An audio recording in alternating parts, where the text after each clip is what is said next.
नमक का दलदल। प्रसिद्ध रूसी साहित्यकार मैक्सिम गोर्की की ये कहानी नमक बनाने वाले मजदूरों की दुर्दशा का चित्रण करती है। वह लोग कैसे नमक बनाने वाले स्थान पर बिना रुके बस काम करते जा रहे हैं, यह तक कि एक समय पश्चात वह अपनी इंसानियत भी खो देते हैं। उनकी भावनाएं एक दूसरे के प्रति बिल्कुल ही मर चुकी हैं। कहानी इस प्रकार शुरू होती है। नमक बनाने का स्थान साल्ट मार्श। वहाँ सदैव काम रहता है, हर वक्त और हर घड़ी। जब भी चाहो मिल जाएगा। हकीकत में वह काम इतना बेहुदा और जानलेवा है कि अधिक दिनों तक वहाँ कोई नहीं रह सकता। सब भाग जाते हैं, सहन नहीं कर पाते। सो वहाँ जाओ तथा 2-4 दिन काम करके देखो। फ्री ठेला 7 कोपेक मजदूरी मिलती है। इतने में एक दिन का खर्च आराम से चल जाएगा। यह सलाह देने के पश्चात उसने, जो एक मछुआरा था, सिर उठाकर फिर समुद्र के उस पार क्षितिज की तरफ देखा और दिल ही दिल किसी उदास गीत की धुन गुनगुनाने लगा। मैं उसकी बगल में मछुआरों के बाड़े की छांव में बैठा हुआ था। वह अपनी कैनवास की पतलून की मरम्मत कर रहा था। रह रहकर वह जवाई लेता और फिर काम ना मिलने और काम की तलाश में दुनिया भर की धूल छानने के बारे में मायूसी भरी बातें बुदबुदाता जाता। देखो, अब नहीं बर्दाश्त होता। यहाँ चले आना और आराम करना। बोलो, क्या कहते हो? जगह अधिक दूर भी नहीं है, यहाँ से 3-1 मील होगी। कितनी अटपटी है हमारी यह जिंदगी। मैंने उससे विदा ली, मशवरे के लिए उसे धन्यवाद दिया और समुद्र के किनारे किनारे साल्ट मार्श के लिए चल पड़ा। अगस्त मास की गर्म सुबह थी। आसमान उजला और साफ था और समुद्र शांत तथा सौम्य। हरी लहरें एक दूसरे का पीछा करती किनारे के बालू पर दौड़ रही थीं। उनकी हल्की झलझलाहट उदासी भरी थी। सामने खूब दूर नीली धुंध के मध्य तट की पीली बालू के ऊपर सफेद पैबंद से दिखाई पड़ रहे थे। यह ओचाकोब नगर था। मछुआरे के बाड़े को जो पीछे रह गया था, सागर की नीली हरी आभा से रंगे रेत के उजले पीले टीलों ने निगल लिया था।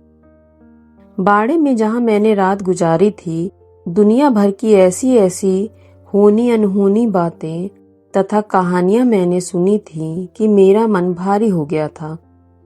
लहरों की आवाजें भी जैसे मेरे इस भारीपन का साथ दे रही थीं और उसे और भी घना बना रही थीं। साल्ट मार्श जल्दी ही दिखाई देने लगा। करीब 400 वर्ग मीटर के 3 प्लाट थे। नीची मेड़े और पतली खाइयां उन्हें एक दूसरे से अलग करती थीं। ये तीनों प्लाट नमक निकालने की 3 मंजिलों के सूचक थे। पहला प्लाट समुद्र के पानी से भरा हुआ था। इस पानी के भाप बनकर उड़ जाने पर गुलाबी झलक लिए पीले भूरे नमक की एक पतली सतह रह जाती थी। दूसरे प्लाट में नमक के दूध एकत्र किए जाते थे। हाथों में फावड़े लिए स्त्रियां, जिनके जिम्मे यह कार्य था, घुटनों तक काली चमचमाती दलदल में खड़ी थीं। वे आपस में ना तो बातें कर रही थीं और ना ही एक दूसरे को पुकार रही थीं। सिर्फ उनकी उदास मटमैली आकृतियां इस घनी लोनी और घाव देने वाली कास्टिक राजा की पृष्ठभूमि में व्यक्तियों ने दलदल का यही नाम रख छोड़ा था। खोई सी हालत में हरकत करती नजर आ रही थी। तीसरे प्लाट में नमक हटाया जा रहा था। अपने हथठेलों पर झुके मूक तथा उदास मजदूर कसमसा रहे थे। हाथ ठेलों के पहिए रगड़ खाते और चिर्र की आवाज करते और ऐसा महसूस होता जैसे वह आवाज नंगी मानवीय पीठों की लंबी पात द्वारा भगवान के दरबार में भेजी गई एक शोकपूर्ण अपील हो।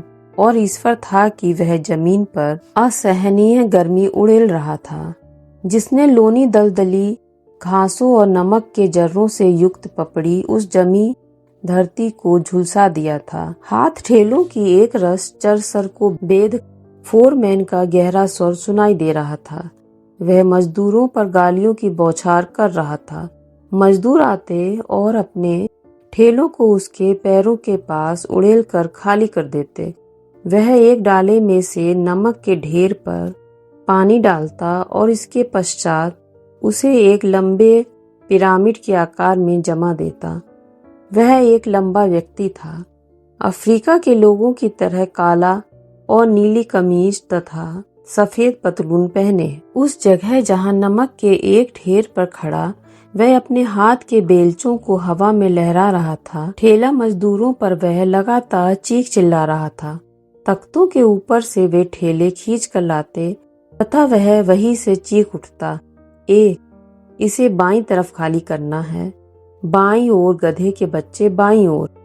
चमड़ी उधेड़ कर रख दूंगा, क्यों क्या अपनी आंखें फुड़वाने की जी में हो? उधर कहाँ जा रहा है बिच्छू? गुस्से से भरा कमीज के किनारे से वह अपने चेहरे को पोंछता, खांसता और गालियों की अपनी बौछारों को एक पल के लिए भी बिना रोके नमक की सतह को समतल बनाने में लग जाता। पीठ की तरफ से बेलचे को वह उठाता तथा फिर पूरा जोर लगाकर नमक पर उसे दे मारता। मजदूर यंत्रवत अपने ठेलों को खींचकर लाते और उसके कहने के मुताबिक दाहिनी तथा बाईं ओर यंत्रवत उन्हें खाली कर देते।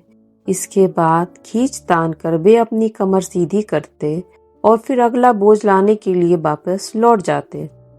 डगमगाते कदमों से अपने ठेले को खींचते हुए वे लौटते। घनी काली दलदल में आधे धंसे तकते उसके पैरों के नीचे डगमगाने लगते। उनके ठेले अब पहले से कम मगर अधिक उबा देने वाली आवाज करते। क्या टांगे टूट गई हैं? फोरमैन उनके पीछे चिल्लाता, तेजी दिखाओ तेजी। वे उस तब्बू खामोशी से काम में लगे रहते, लेकिन कभी कभी धूल और पसीने से चिपचिपाते उनके निस्सत्व चेहरे अंदर ही अंदर गुस्से और असंतोष से बल खाने लगते। अक्सर ऐसा होता कि कोई एक ठेला तख्तों पर से फिसल कर दलदल में धंस जाता। आगे वाले ठेले बढ़ जाते, पीछे वाले वहीं रुक जाते और मैले कुचैले तथा गंदे तलछटी मजदूर अपने ठेलों को पकड़े पथराई सी आंखों से अपने उस साथी की ओर देखने लगते। ऐसे देखते मानो उनका उससे कोई लेना देना ना हो। भारी भारी ठेले को 6-7 मन के पक्के बोझ को उठाने और उसे फिर से तख्तों पर रखने में उसकी एड़ी चोटी का पसीना एक हो जाता और वे वैसे ही उदासीन भाव से देखते रहते। आसमान में बादलों की परछाई तक नहीं थी।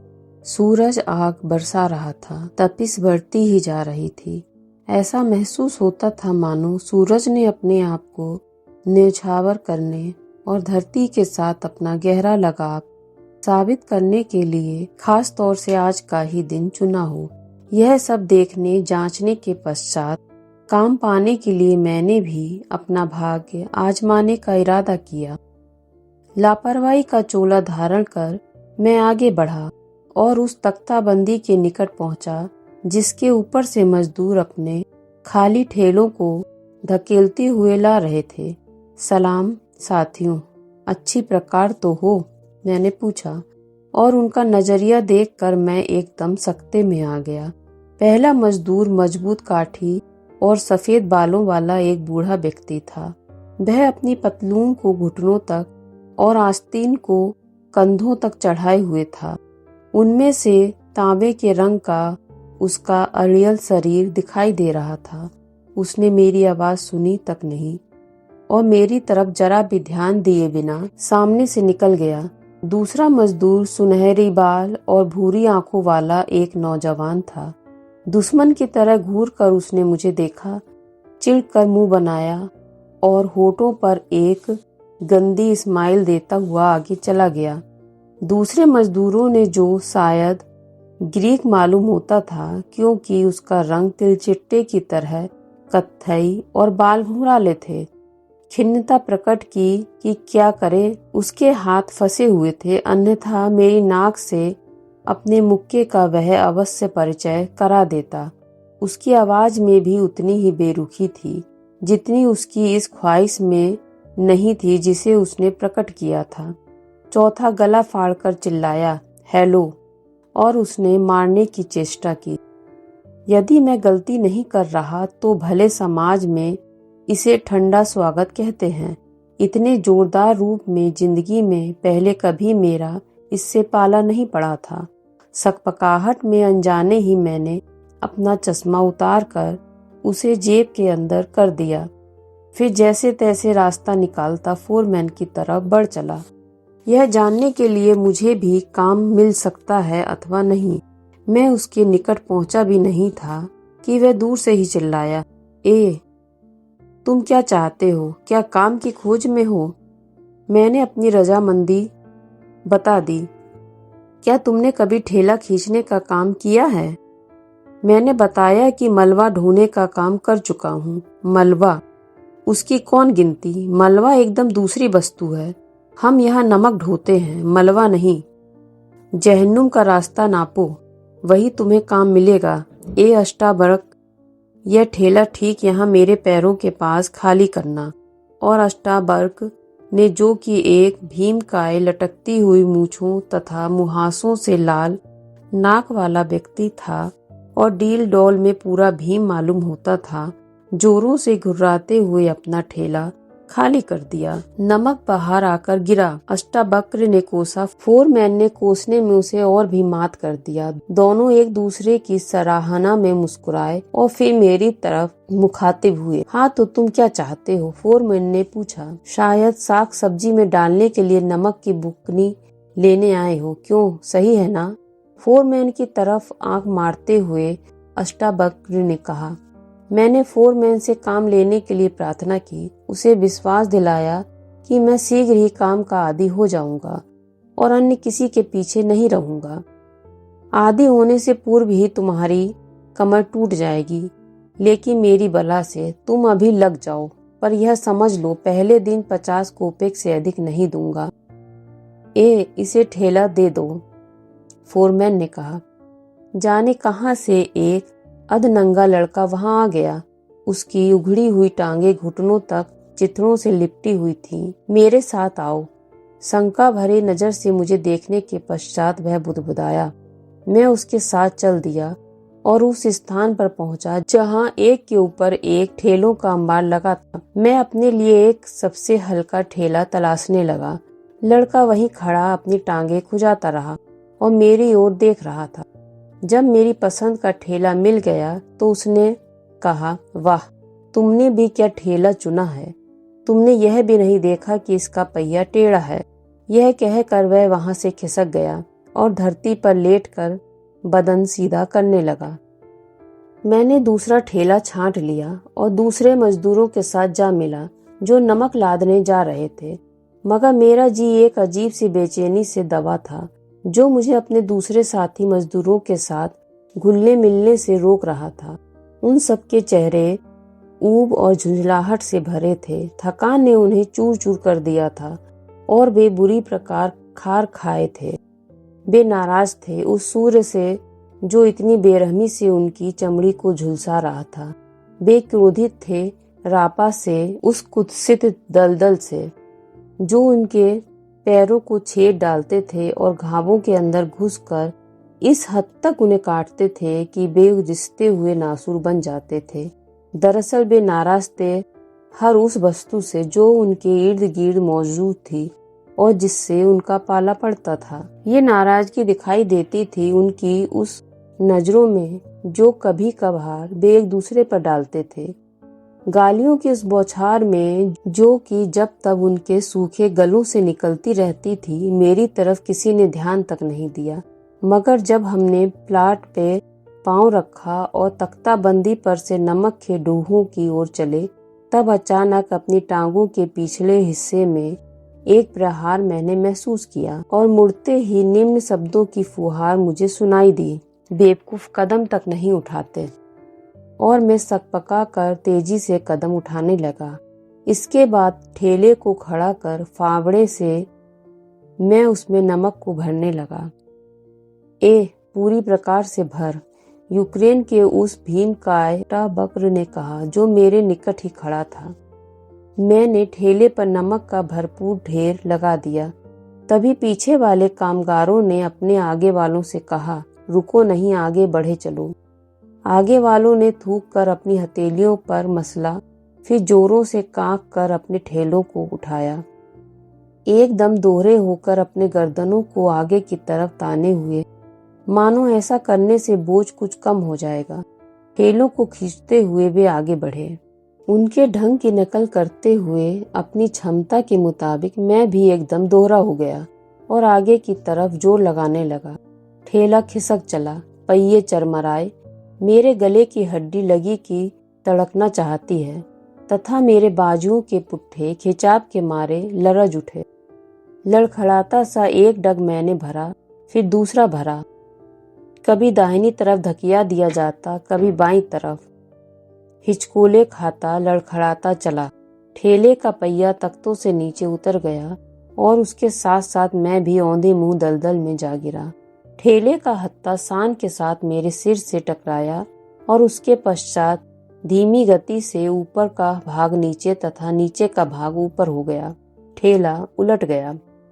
कान भेदी सीटियों, चीख चिल्लाहटों और हंसी के स्वरों ने, जो कि मुझे गिरता देख फूट पड़ी थी, घनी और गर्म कीचड़ में जैसे मुझे और भी अधिक लथेड़ दिया। और उस वक्त जबकि मैं दलदल में फंसे ठेले को उठाने की बेकार चेष्टा में लथपथ हो रहा था, मुझे अपने सीने में एक जोरदार दर्द का अनुभव हुआ। जरा अपने हाथ का सहारा तो दो दोस्त, मैंने यूक्रेनी से कहा, जो मेरे निकट ही खड़ा था और अपने दोनों बाजुओं को पकड़े हंसी के मारे दोहरा हुआ जा रहा था। कीचड़ खोर, औंधे मुंह जाकर गिरा ना, पा दलदल तुझे निगल जाएगी अगर सावधानी नहीं बरतता तो। यह कह वह फिर हंसने लगा, यहाँ तक कि उसकी आंखों में आंसू आ गए और फिर दोनों बाजू पकड़े हाफने लगा। सफेद बालों वाले बूढ़े ने, जो मेरे आगे था, मेरी ओर देखा और हवा में अपना हाथ हिलाते हुए मुझे विदा कर दिया। जो आगे थे वे नहीं रुके और जो पीछे थे वे भौहें सिकोड़े मुझे अपने ठेले से जूझते और उसे निकालने की चेष्टा करते देखते रहे। कीचड़ और पसीना मेरे बदन से चू रहा था। मेरी सहायता के लिए कोई आगे नहीं बढ़ा। नमक के ढेर से फोरमैन की आवाज सुनाई दे रही थी, शैतान के बच्चों, क्या वहीं जम जाओगे? कुत्तों, सुअर के बच्चों, आंख बची नहीं कि हरामीपन करने लगे? रुको नहीं, आगे बढ़ो। रास्ता दो। मेरे पीछे से यूक्रेनी भौंक उठा और अपने ठेले का हत्था लगभग मेरे सिर से टकराता खटाक से निकल गया। आखिर अकेले अपने ही बलबूते पर जैसे तैसे कर मैंने ठेले को बाहर निकाला और चूंकि ठेला खाली और बुरी तरह से कीचड़ में सना था, इसीलिए मैं उसे प्लाट से बाहर ले गया ताकि उसके बदले कोई दूसरा ठेला ले सकूं। तुम्हारा यह ठेला तो उड़न खटोला निकला। कोई बात नहीं, शुरू में सभी के साथ ऐसा होता है दोस्त। मैंने अपने चारों तरफ नजर डाली और करीब 20 साल का एक लड़का मुझे दिखाई दिया। वह नमक के दूह के निकट कीचड़ में बिछे एक तख्ते पर पड़ा था और अपने हाथ की हथेली को चूस रहा था। मुझे देखते ही उसने अपनी गर्दन हिलाई। उसकी आंखों में जो उंगलियों के मध्य से झांक रही थी, सहृदयता तथा मुस्कुराहट की चमक थी। कुछ नहीं, मैंने कहा, जल्दी ही मैं सब सीख जाऊंगा। लेकिन यह तुम्हारे हाथ में क्या हो गया? ऐसे ही एक मामूली सी खरोंच थी, मगर नमक उसे काटता जाता है, सो नमक को चूस कर बाहर निकाल रहा हूँ। अगर ऐसा ना करूँ तो काम से हाथ धोना पड़े, यह हाथ बिल्कुल बेकार हो जाएगा। मगर अच्छा हो कि तुम अपने काम पर लौट जाओ। इस बात का मौका ही क्यों दो कि फोरमैन तुम पर चिल्लाना आरंभ कर दे। मैं अपने काम पर पहुंच गया। दूसरी ढुलाई में कोई घटना नहीं हुई। तीसरी, फिर चौथी और उसके पश्चात 2 बार और मैंने ढुलाई की। किसी ने मेरी ओर नजर तक उठाकर नहीं देखा और इस उपेक्षा के प्रति आमतौर से, जो कि एक अखरने वाली वस्तु थी, गहरी कृतज्ञता का मैंने अनुभव किया। चलो, खाने का वक्त हो गया है, किसी ने चिल्लाकर कहा। लोगों ने आराम की सांस ली और खाना खाने चल दिए, मगर उत्साह की तब भी उनमें कोई झलक नहीं थी। आराम का मौका पाकर भी वे खुशी से नहीं छलछलाए। उनके हर काम में जो कुछ भी वे करते थे, एक अनमनापन दिखाई देता था, दबा हुआ गुस्सा और असंतोष दिखाई देता था। ऐसा मालूम होता था कि विश्राम की भी सामर्थ्य उनमें नहीं है। जो मेहनत द्वारा झंझोरी गई उनकी हड्डियों तथा गर्मी से निसत्व उनकी मांसपेशियों में मजे का संचार कर सके। मेरी पीठ दर्द कर रही थी, मेरी टांगों तथा कंधों का भी यही हाल था, मगर मैंने चेष्टा की कि यह बात जाहिर न होने पाए और फुर्ती से कदम भरता शोरवे की देख के पास पहुंच गया। कहाँ घुसे चले जा रहे हो? एक बूढ़े मजदूर ने, जो एकदम बहसी जान पड़ता था, टोका। वह नीले रंग की फटी पुरानी कमीज पहने था। उसका चेहरा भी नशा करने की वजह से उसकी कमीज की तरह नीला मालूम होता था। उसकी छप्पर नुमा भारी बाहों के नीचे, जो हमेशा चढ़ी रहती थीं, उसकी भयानक तथा उपहासपूर्ण आंखें अंगारों की तरह चमक रही थीं। यहीं पर खड़े रहो, तुम्हारा नाम क्या है? मैंने उसे बेवकूफ बता दिया। यह बात है, बड़ा बेवकूफ था तुम्हारा पिता, जो उसने तुम्हारा यह नाम रखा। मक्सिमो को पहले दिन शोरवे के देख के समीप नहीं फटकने दिए जाता, समझे? मक्सिम पहले दिन अपने ही भोजन पर गुजर करते हैं। अगर तुम्हारा नाम इवान अथवा ऐसा ही कुछ और होता तो कोई बात नहीं थी। मिसाल के तौर पर मुझे ही ले लो, मेरा नाम मातवेई है, इसीलिए मुझे खाना मिलेगा, मगर मक्सिम नहीं पा सकता। वह सिर्फ मुझे खाते हुए देख सकता है, इसीलिए देख के पास से दफा हो जाओ। हैरत से भरकर मैंने उसे देखा, फिर वहां से हटकर दूर जमीन पर बैठ गया। इस बर्ताव ने मुझे स्तंभ कर दिया।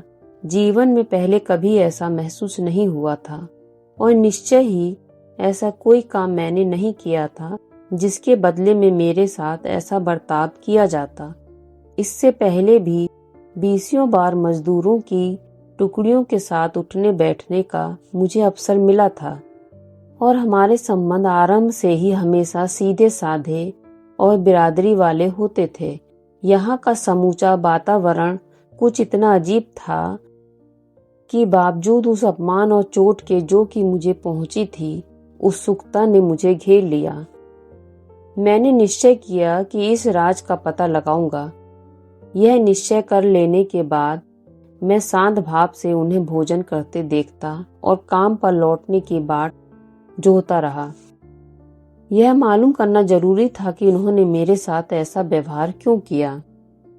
अंत में उनका खाना समाप्त हुआ, डकार लेना खत्म हुआ और देख से दूर हट वे धूम्रपान करने लगे।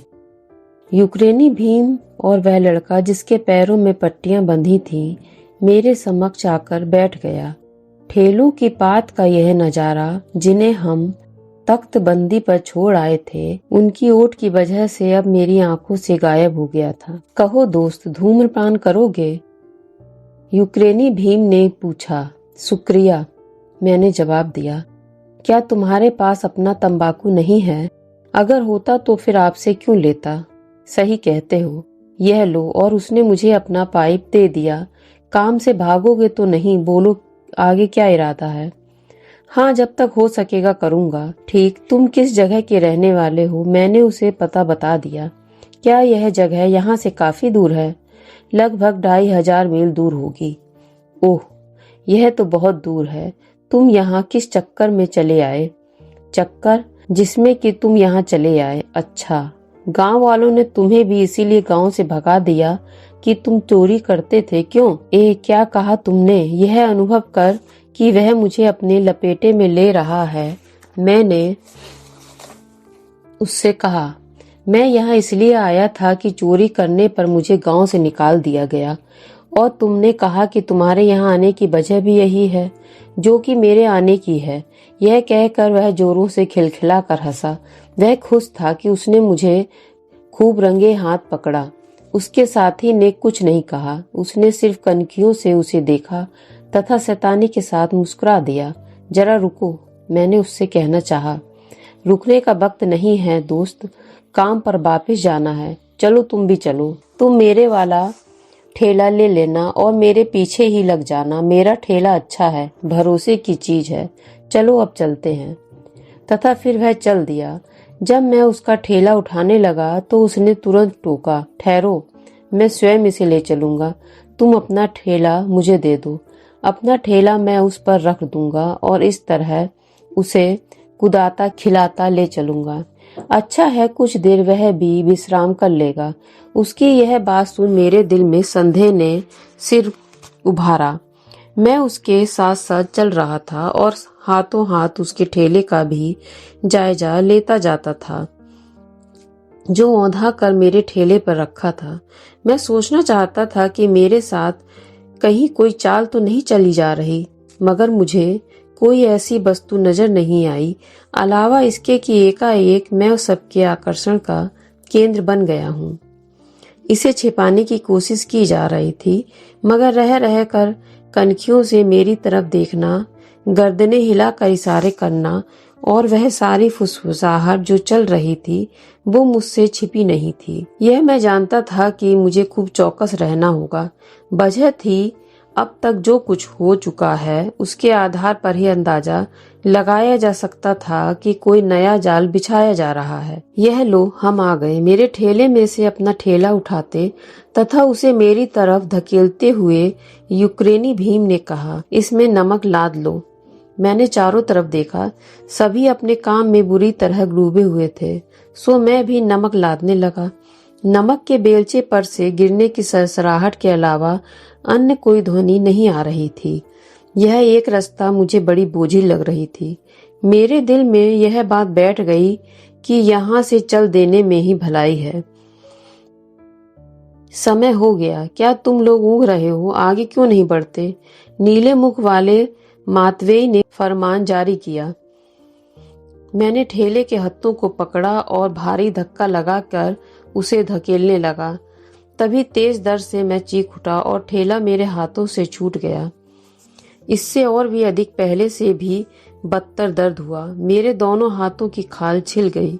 दर्द और आक्रोश से दांतों को भींचकर मैंने ठेले के हत्थों की जांच की और देखा कि उसके बाहरी किनारों को चीरकर दरारों को खुला रखने के लिए उसमें लकड़ी की खपच्चियां खोपी गई हैं।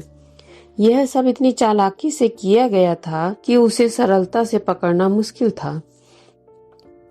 और सोचा यह गया था कि जब मैं हत्थों को मजबूती से पकड़ूंगा तो खपच्चियां छिटक कर निकल जाएंगी और मेरी खाल हत्थों की दरारों की पकड़ में आ जाएगी। और ऐसा ही हुआ भी। सिर उठाकर मैंने अपने इर्द गिर्द देखा। चीखों, आवाज कसी और मजाक का एक तमाचा सा मेरे मुंह पर पड़ा। भौंडी और कुत्सित मुस्कुराहट से सबके चेहरे रंगे थे। नमक के ढेर से फोरमैन की घिनौनी गालियों की बौछार आ रही थी, जिसका उन पर कोई प्रभाव नहीं हो रहा था। इस हद तक मेरा तमाशा देखने में वे डूबे हुए थे। सूनी और चकराई सी आंखों से मैंने अपने चारों तरफ देखा, मगर इस बात का मुझे एहसास था कि मेरा हृदय भीतर ही भीतर अपमान की भावना से इन लोगों के प्रति भीड़ और बदला लेने की इच्छा से उमड़ घुमड़ रहा है। वे मेरे सामने भीड़ लगाए थे, वे हंस रहे थे और गंदगी की बौछार कर रहे थे और मैं बुरी प्रकार मर्मांतक रूप में उन्हें नीचा दिखाने और पैरों तले रोने के लिए झटपटा रहा था। बहसी, मैं चीखा, घूंसा तान कर उनकी ओर लपकता और वैसी ही घिनौनी गालियां उन्हें देता हुआ जैसी कि वे मुझे दे रहे थे। भीड़ में एक कपकपी सी दौड़ गई। सकपका कर वह पीछे हट गए, मगर यूक्रेनी और नीले चेहरे वाला मातवेई अपनी जगह से नहीं डिगे और खामोश अपनी आस्तीनें चढ़ाने लगे। अच्छा, तो आओ दो दो हाथ हो जाएं। यूक्रेनी चटकारे भरते हुए बुदबुदाया और अपनी दृष्टि बराबर मुझ पर जमाए रहा। क्या देख रहे हो गावरीला, आज इसे चौक चांदनी की सैर करा दो। मातवेई ने उसको उकसाया। तुमने मेरे साथ ऐसी हरकत क्यों की? मैंने चिल्ला कर पूछा। मैंने आखिर तुम्हारा क्या बिगाड़ा था? क्यों मैं भी तुम सब लोगों की तरह इंसान नहीं हूँ? ये तथा इसी प्रकार के अन्य कितने ही बेमानी, बेहुदा और उठपटांग अल्फाज मैंने दागे। गुस्से से मेरा सारा बदन कांप रहा था। साथ ही इस बारे में भी मैं खूब चौकस तथा चौकन्ना था कि वे मेरे साथ और कोई नई हरकत ना कर बैठे। मगर बेजान चेहरे जो मेरी तरफ मुड़े थे, सब सहानुभूति संवेदना से एकदम शून्य थे और उनमें से कुछ तो अधिकांश अपराधी जैसा भाव धारण किए थे। यहाँ तक कि मातवेई और यूक्रेनी भी सटपटा कर 1 या 2 कदम पीछे हट गए। मातवेई अपने कमीज को खसोट रहा था और यूक्रेनी अपनी जेबों में हाथ डाले था। आखिर क्यों और किस लिए तुमने यह जलील हरकत की? मैंने फिर जोर देकर कहा। वे चुप्पी साधे हुए थे। यूक्रेनी एक सिगरेट से खेल रहा था और उसकी दृष्टि जमीन में गड़ी थी। मातवेई वहां से खिसक गया तथा दूर अन्य सबसे पीछे चला गया। बाकी सब उदास भाव से खामोश सिर खुजलाते अपने अपने ठेलों पर वापस पहुंच गए। चीखता चिल्लाता हुआ और अपना मुक्का हिलाता अंत में फोरमैन वहां आ धमका। यह सब इतनी फुर्ती से हो गया कि नमक रोलने का काम करने वाली औरतें, जिन्होंने मेरी चीख सुनकर अपना काम रोक दिया था, सिर्फ तब हमारे पास पहुंची जबकि मजदूर अपने ठेलों पर घर वापस जा चुके थे। इस तीखी भावना से गुड़मुड़ाता कि एक तो मेरा खामखा अपमान हुआ और दूसरे बदला भी नहीं ले सका, मैं वहां अकेला ही खड़ा रहा। यह और भी दुखद था। मैं अपने प्रश्न का उत्तर चाहता था, मैं बदला चाहता था। इसलिए मैं चिल्लाया, ठहरो साथियों। वे लोग ठहर गए और भन्नाए चेहरों से मेरी तरफ देखने लगे। बोलो, तुम मुझे क्यों इतना परेशान करते हो? क्या तुम्हारी आत्मा एकदम मर गई है? वे अब भी खामोश थे और यह चुप्पी ही उनका जवाब थी। मैं अब कुछ ठीक था, सो उनसे बातें शुरू की। मैंने कहा, देखो, मैं भी तुम्हारी तरह ही आदमी हूँ और तुम्हारी तरह मेरे भी पेट है, इसलिए मुझे भी काम करना पड़ता है और मैं बराबर की हैसियत से तुम्हारे साथ सम्मिलित हुआ था। इसीलिए हम सबका भाग्य एक ही डोर से बंधा है और मैं तुम्हें नीचा अथवा अपने आप को तुमसे बड़ा नहीं समझता। हम सब समान हैं और हमें एक दूसरे को समझना तथा जैसे भी हो एक दूसरे की सहायता करनी चाहिए। वे वहीं अपनी अपनी जगह पर खड़े ध्यान से सुन रहे थे, मगर नजर बचाते हुए। मैंने देखा कि मेरे अल्फाजों का उन पर असर हो रहा था और इस बात ने मुझे बढ़ावा दिया। उन्हें एक नजर देखने से ही मुझे इसका यकीन हो गया। एक तीखे और राहत भरे आनंद से मैं भर गया और नमक के एक ढेर पर गिरकर मैंने बहुत से आंसू बहाए। जो भी होता ऐसा ही करता ना। जब मैंने सिर उठाया तो देखा अलावा मेरे वहां और कोई नहीं है। दिन का काम समाप्त हो चुका था। मजदूर 5-5 या 6-6 की टुकड़ियों में नमक के ढेर के समीप बैठे थे। सूरज की किरणों से रचित नमक की गुलाबी पृष्ठभूमि में उनकी आकृतियां काले धब्बों की तरह मालूम होती थी। अटूट सन्नाटा था। समुद्री हवा के झोंके चल रहे थे। सफेद बादलों का एक छोटा सा टुकड़ा धीरे धीरे आसमान में तैर रहा था। धुंध के छोटे छोटे गाले उससे टूटते थे तथा नीले विस्तार में घुल जाते थे। हर चीज गहरी उदासी का संचार कर रही थी। मैं उठकर खड़ा हुआ और नमक के ढेर की तरफ चल दिया। यहाँ से विदा ले मछुआरों के बाड़े में जाने का मेरा इरादा पक्का हो चुका था। मुझे निकट आता देख मातवेई, यूक्रेनी भीम और मझोली उम्र तथा मोटी गर्दन के 3 दूसरे मजदूर उठे और मेरी ओर बढ़ाए। इससे पहले कि मैं मुख खोल पाता, मातवेई ने अपने हाथ बढ़ाया और बिना मेरी तरफ देखे बोला, सुनो साथी, तुम्हारा यहाँ रहना उचित नहीं है। अच्छा है तुम गोल हो जाओ। तुम्हारी सहायता के लिए हमने एक छोटी सी रकम जमा की है, यह लो। उनकी हथेली पे तांबे के कुछ सिक्के रखे थे। उसका हाथ जो मेरी तरफ फैला था कांप रहा था। यह सब इतना अनहोना था कि मैं सिर्फ उनकी तरफ ताकता ही रह गया। वे खड़े थे, सिर लटकाए, चुपचाप। इस पैर का बोझ उस पैर पर डालते, छिपी दृष्टि से इधर उधर की थाह लेते, अपने कंधों को झटकते। उनकी हर हरकत बेहद अनमनी और जहां तक हो सके जल्दी मुझसे छुटकारा पाने की ख्वाहिश प्रकट कर रही थी। नहीं, मैं यह नहीं लूंगा। मातवेई के हाथ को दूर हटाते हुए मैं बोला, बात मानो, हमें बेइज्जत ना करो। हम वास्तव में इतने बुरे नहीं हैं। हम जानते हैं कि हमने तुम्हारी भावनाओं को ठेस पहुंचाई, लेकिन अगर तुम जरा सोच कर देखो तो इसके लिए क्या सच में हम ही गुनहगार हैं? नहीं, हम दोषी नहीं हैं। इसके लिए जीवन का वह तरीका जिम्मेदार है जो कि हमें बिताना पड़ता है। किस प्रकार का जीवन हम बिताते हैं? कुत्ते का जीवन। 6-7 मनिया ठेले, पैरों को चाट जाने वाले रापा दलदल, दिन भर पीठ की चमड़ी झुलसाने वाली धूप और 50 कोपेक्स रोजाना। यह हम आदमी को जानवर बना देने के लिए बहुत है। काम काम काम, पगार को ठर्रे में उड़ा दो और फिर काम में जुट जाओ। आरंभ भी यही है और अंत भी यही। 5 साल तक मेरा जीवन बिताओ और फिर देखो, कुछ भी मानवीय नहीं रहेगा। पूरे जानवर हो जाओगे। और बस सुनो साथी, तुम्हारे साथ जो हमने कुछ भी नहीं किया, जो कि हम एक दूसरे के साथ करते हैं, इसके अलावा कि हम पुराने मित्र हैं और तुम एकदम नए आए हो। तुम में क्या सुरखाब के पर लगे हुए हैं जो तुम्हारे साथ हम रियायत करते? समझ गए ना? तुमने जो कुछ कहा वह सब सच है, लेकिन वह हम पर सही नहीं बैठता। तुम्हें इतना बुरा नहीं लगना चाहिए। हम तो केवल मजाक कर रहे थे। आखिर हमारे पास भी तो दिल है। लेकिन अच्छा यही है कि तुम गोल हो जाओ।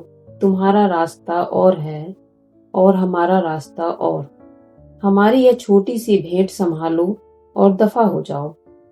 हमने तुम्हारे साथ कोई अन्याय नहीं किया, ना ही तुम्हारे साथ कोई नाइंसाफी की। यह सच है कि मामला कुछ गड़बड़ा गया, लेकिन इसके अलावा तुम और क्या चाहते थे? यहाँ एक भी चीज हमारे हक में कभी भी सीधी नहीं बैठती और तुम्हारे यहाँ बने रहने की कोई तुक भी नहीं है। सच बात यह है कि तुम यहाँ फिट नहीं बैठते। हम एक दूसरे के आदी हो गए हैं और तुम हमारी जात के नहीं हो। यहाँ रहने से कुछ भला नहीं होगा, इसीलिए तुम रास्ता नापो। तुम अपनी राह जाओ, अच्छा तो विदा। मैंने उन सब पर दृष्टि डाली। स्पष्ट ही बेसब मातवेई से सहमत थे। सो मैंने अपना थैला कंधे पर डाला और विदा ही होने वाला था, तभी मेरे कंधे पर अपना हाथ रखते हुए यूक्रेनी भीम बोला, जरा ठहरो, 1-2 अल्फाज मैं भी कहना चाहता हूँ। तुम्हारे सिवा अगर कोई और होता तो बतौर निशानी मैं उसका जबड़ा ढीला कर देता, मगर हम में से कोई भी तुम्हारा बाल भी बांका करने के लिए तैयार नहीं है। उल्टे हम तुम्हें उपहार दे रहे हैं। इसके लिए तुम हमारे शुक्रगुजार तो हो सकते हो। यह कहकर उसने जमीन पर थूका और तंबाकू के अपने बटुए को घुमाने लगा, कुछ इस अंदाज से जैसे कह रहा हो, देखा मैं कितना चालाक। इस सब से ग्रस्त मेरे लिए एक पल भी रुकना नामुमकिन हो गया। जल्दी से मैंने विदा ली और एक बार फिर सागर के किनारे किनारे चल दिया, मछुआरों के उसी बाड़े की ओर जहां मैंने रात गुजारी थी। आसमान साफ और स्वच्छ था, समुद्र खाली और शानदार था। छोटी छोटी हरी लहरें झलझलाती हुई तट को पखार रही थी। जाने क्यों मैं काफी दुखी और लज्जित था। गर्म रेत पर भारी कदम उठाता धीरे धीरे चल रहा था। समुद्र शांत भाव से धूप में चमक रहा था। लहरों की आवाज उदास और अनबूझ भावों का संचार कर रही थी। जब मैं मछुआरे के बाड़े तक पहुंचा तो मेरी जान पहचान वाला मछुआरा आगे बढ़कर आया। क्यों पसंद नहीं आया ना वह नमक? उसने पूछा, संतोष की एक ऐसी भावना के साथ जो अपनी भविष्यवाणियों हमेशा सच सिद्ध होने पर प्रकट होती है। मैंने एक अल्फाज भी कहे बिना उसकी तरफ देखा। नमक और मात्रा से अधिक। उसने दृढ़ता से कहा, भूखे हो, जाओ और थोड़ा दलिया पेट में डाल लो। कमबख्तों ने जाने किस ध्यान में इतना ज्यादा बना डाला, आधा बच गया। जाओ और मजे से चमचा चलाओ, बहुत अच्छा दलिया है। फ्लाइंडर और स्टर्जन मछली डालकर रांधा गया है। इसके 2-1 मिनट पश्चात बहुत ही गंदा, बहुत ही थका और बहुत ही भूखा बाड़े के बाहर छांव में बैठा हुआ मैं फ्लांडर तथा स्टर्जन मिला दलिया गले के नीचे उतार रहा था। मैक्सिम गोर्गी की ये कहानी आशा है आप लोगों को अच्छी लगी होगी।